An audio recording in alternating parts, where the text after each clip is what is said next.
Hanggang ngayon ay hindi pa natutunton ang sinasabing mahigit na 1 trilyong piso na inilaan sa mga flood control projects. Anong ebidensya pa kaya ang hinihintay upang seryosohing tuntunin ang mga mastermind sa katiwaliang ito? Isang linggo na mula nang magsalita muli ang Iglesia ni Cristo sa isyu ng malawakang katiwalian sa bansa. Sa statement na binasa ng kapatid na Edwil Zabala, tagapagsalita ng Iglesia ni Cristo, ipinarating nito ang pagkainip dahil hanggang sa ngayon ay wala pa ring napapapanagot sa malawak na katiwalian. Sa harap ng paglantad ng mga panibagong testigo sa isyu ng katiwalian, kabilang ang mga dating sundalo na nagpakilalang bagman umano ni dating Ako Bicol Party List Representative Zaldico, wala pa ring malinaw na plano para ito'y imbestigahan. Dagdag pa ng ka-Edwil, sa halip na tutukan ang paghahanap at pag-usig sa mga salarin, nakakasuhan at ginigipit pa ang mga testigo. Hindi lang bigong resolbahin ang usapin, kundi may mga hakbang pang ilihis ang mga isyu sa ibang bagay. Matamang naghihintay pa rin ang sambayanan, kasama ng milyon-milyong Pilipino sa buong mundo at maging ng mga international media at iba pa na nagmamasid, ang mga kaanib sa Iglesia ni Cristo ay patuloy na nakabantay. Maling isipin na nalilimutan na ng mga Pilipino ang isyong ito sapagkat ang pondong pinag-uusapan ay mula sa buwis at pawis ng mga mamamayan. Ang aming panawagan ay nananatiling malinaw.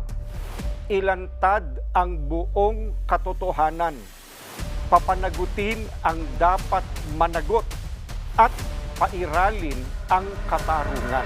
Sa halip kasing imbestigahan ang panibagong alegasyon, kinokwestiyon at kinakasuhan pa ng ilang mga pinangalanang sangkot ang mga nagbunyag. Kasong kriminal ang isinampa ni National Security Advisor Eduardo Año sa grupo ng mga dating Marines kasama sina dating Congressman Mike Defensor at Attorney Levi Baligod. Perjury, cyber libel at iba pang kasong kriminal naman ang isinampa ni dating Senador Antonio Trillanes sa grupo kasama ang ilang vloggers sa Department of Justice. Sabi ng Malacanang, hindi raw isinasa isang tabi ang panawagan ng Iglesia ni Cristo. Tiniyak din itong patuloy ang pangangalap ng ebidensya at investigasyon para mapanagot ang mga responsable sa maanumalyang flood control projects. Katulad po ng ating sinabi, ang tinututukan po ngayon ng Pangulo ay ang ekonomiya, pero hindi po iniiwan ang kanyang pangako na dapat managot ang dapat na managot. Bagaman may resolusyon na sa Senado para imbestigahan ang pagbubunyag ng mga dating sundalo, question naman para kay Senate Blue Ribbon Committee Chairman Senator Panfilo Lacson ang kredibilidad ng statements ng mga bagong testigo. Pero ang mga nagbunyag na Marines nanindigang totoo ang kanilang mga alegasyon.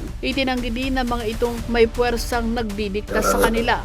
Kasi sa amin, sir, from the very beginning, ang ano namin dito is katotohanan lamang ang sinasabi namin. Sana hindi kami gipitin, hindi nila ibaba yung credibility namin.